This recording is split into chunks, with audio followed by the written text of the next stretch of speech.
sou Isabel Ferreira e estou aqui para fazer a apresentação do curso de Coaching para Educadores. Como sabemos, o coaching é algo que está a desabrochar cada vez mais no nosso mundo e que é extremamente útil poder ser trabalhado em todas as áreas da nossa vida. Todos sabemos que a educação é extremamente importante e um ponto muito sensível em relação à nossa vida e à qualidade de vida que temos com os nossos filhos, com os nossos jovens, com os nossos alunos e com aqueles que vão herdar o nosso mundo. Daí que a iniciativa da Escola de Coaching para desenvolver o coaching, sobretudo na área da educação, vem exatamente preencher este grande objetivo que nós todos temos, que é interrogar-nos quais são os novos caminhos para a nossa relação educativa, seja ao nível familiar, seja ao nível das escolas. Uma pergunta pertinente que nos podemos pôr é se nós queremos realmente escolas e famílias felizes ou escolas e famílias autoconscientes. Talvez uma coisa não tenha que ser oposta à outra, e certamente não é. Mas às vezes procuramos um modelo de felicidade que tenta tapar um pouco algumas das situações não resolvidas, ou mal acabadas, ou mal pensadas, mal vividas, não aceitando por isso tomar consciência daquilo que de facto está a impedir o nosso melhor desempenho nessa relação. Então, na verdade, talvez tenhamos que encontrar modelos novos para criar famílias e escolas mais autoconscientes, que por sua vez serão alavanca para uma relação, uma vivência muito mais feliz, equilibrada, criativa, inteligente e livre, sobretudo. Talvez estejamos muito carentes de novas ideias, novos princípios, de novas abordagens, talvez à maneira como cada um se vê, não só perante si mesmo, como também na elaboração dos papéis que constituem a relação de pais e filhos ou de professores e alunos. Existe uma relação muito profunda e extremamente importante entre quem pensamos que somos e da forma como essa percepção que temos influencia o papel que temos com as nossas crianças. A percepção que temos dos nossos papéis pode alterar substancialmente na medida em que nós alteramos também a percepção que temos de nós próprios. Vivemos hoje num mundo onde os desafios são enormes. O gap entre nós e as gerações que nos sucedem, sobretudo as mais jovens, as mais recentes, é cada vez maior. Parece que a maneira como nós pensamos, como estamos preparados para olhar para o mundo e para a vida, não se mistura, não encontra pontes com a maneira como estes jovens e estas crianças começam a abordar a vida, as concepções que têm, a maneira de se comportar, as expectativas que têm da vida e dos outros, e parece que há aqui qualquer coisa que é necessário ajustar. Não podemos simplesmente drogar as nossas crianças, considerá-las inaptas, lutar contra tudo aquilo que elas trazem dentro de si para se conformarem com as perspectivas que nós ainda conservamos no nosso mundo de adultos. Talvez porque o problema atinge proporções tão grandes, seja relevante para todos nós começarmos a equacionar possibilidades de estudarmos melhores princípios, melhores pontos de vista e perspectivas que possam servir tanto o nosso bem-estar como o bem-estar das nossas crianças e jovens. Então, a percepção de quem somos, muitas vezes, é passada às nossas crianças de uma forma que não é a mais construtiva. Não significa que em todos os casos isto aconteça desta forma, mas também é verdade que há muitas vezes atitudes que tomamos, palavras que usamos, expressões que reforçamos no nosso dia-a-dia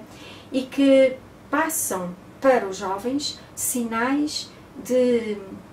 uma autoimagem, de uma autoperceção, de valores que não são exatamente os mais empoderantes, os mais animadores, para que eles tenham esperança numa nova vida, num futuro, e que possam olhar para a frente sentindo que há portas abertas à sua espera para que eles preencham os espaços novos que o futuro lhes poderá dar.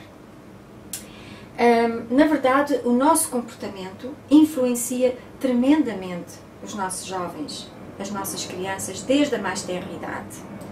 Pode ser que no tempo em que nós vivemos a nossa infância, a nossa adolescência, nós estivéssemos tão abertos a essa influência e isso não fosse tão marcante para nós. Mas o que é um facto é que as crianças hoje em dia são altamente sensíveis, perspicazes, inteligentíssimas e trazem uma visão muito mais aberta, muito mais ousada da vida. Eles estão perdidos, como nós estamos perdidos. Eles estão perdidos porque eles são os felizes repositórios, digamos, onde toda a evolução das gerações anteriores se renova e se transforma. Todas as conquistas que temos feito ao longo dos séculos, sobretudo nas últimas décadas, estão agora a ser elaboradas e incorporadas na consciência destas novas crianças, das novas gerações. Então eles trazem-nos notícias de algo que nós, em algum nível, já conquistamos, mas que, no nível consciente, ainda não percebemos completamente como articular aquilo e como encaixar aquilo na forma como ainda olhamos para a vida e pensamos sobre nós e sobre eles. É um facto que todos nós estamos a viver grandes desafios na humanidade e que os adultos, os ditos adultos, estão também a braços com grandes dificuldades, não só ao nível pessoal, como ao nível coletivo. Todos conhecemos as grandes preocupações que hoje afetam o mundo de uma maneira geral, tanto nos aspectos financeiros, políticos, sociais, culturais, económicos, e portanto estamos todos à procura de soluções que nos ajudem a dar um passo de qualidade no encontro de soluções que até hoje ainda não mostraram verdadeiramente a sua cara. Então, muitos dos sinais que as nossas crianças receberam de nós durante o período da gestação, os sinais que continuam a receber durante os primeiros anos de vida e durante a sua adolescência, não os inspira particularmente a terem uma confiança em si próprios e em conseguirem equilibrar e ajustar a todas as suas dificuldades, as suas dúvidas, os seus medos, a sua visão desenquadrada do resto do mundo que os rodeia, porque de facto não têm tido um apoio que lhes permita dar um contexto e um alinhamento interior para realizar os seus sonhos e para os fazer situar no mundo onde vivem. Então, muitos destes sinais que nós passamos para as nossas crianças são extremamente importantes. E são importantes porque nos primeiros anos de vida, sobretudo, a observação que as crianças fazem de tudo o que vem à sua volta é extremamente poderosa, porque inconscientemente as crianças estão tão abertas e tão receptivas, não têm ainda um papel muito crítico na filtragem da informação que chega a elas e, portanto, estão receptivas a 100%. E todas estas observações que elas vão tendo da parte dos adultos, sobretudo os que estão mais chegados a si e a quem elas dão o papel de autoridade e de saber, vão influenciar extremamente a maneira como a memória fotografa modelos, fotografa comportamentos, respostas, atitudes, pontos de vista, posicionamentos, crenças, etc. Todas estas informações, além daquelas que são herdadas já da família onde nasceram, mesmo no tempo da sua gestação, vão influenciar a sua primeira caixinha de memórias e de referências que vai servir de suporte para as percepções que elas têm da vida. Muitas destas percepções não vão exatamente de encontro aos nossos melhores interesses, porque nem sempre os sinais que passamos de forma mesmo até inconsciente e silenciosa, quase que de uma forma oculta e subtil, esses sinais foram interiorizados mas de facto não deixaram uma grande referência para construir novas formas de vida e uma confiança de que podemos dar a volta a muitas situações e alterar aquilo que se nos apresenta. Então, o nosso exemplo é uma outra situação muito importante. Não só a observação passiva, que parece ser passiva das crianças, é muito sintomática e muito importante, como também o exemplo que elas veem no dia a dia. A desincronia que existe entre o que dizemos que é bom para elas e aquilo que, na verdade, elas observam, veem pelo exemplo do que nós fazemos, da maneira como pensamos e sentimos. Então, as crianças hoje em dia, por serem tão sensíveis e tão inteligentes e intuitivas, sobretudo, elas sentem uma grande desincronia entre o que dizemos e o que fazemos. Entre o que sentimos, o que dizemos e o que fazemos. E muitas vezes tentamos mascarar a situação de forma a mostrar o nosso melhor exteriormente, mas interiormente não estamos congruentes com essa máscara que pomos cá para fora. Claro que a intenção é ótima, que é ajudar as nossas crianças a percepcionarem algo de muito bom, positivo e construtivo. Mas, como tudo hoje em dia, nós estamos a ser desafiados a ir mais profundamente dentro de nós. E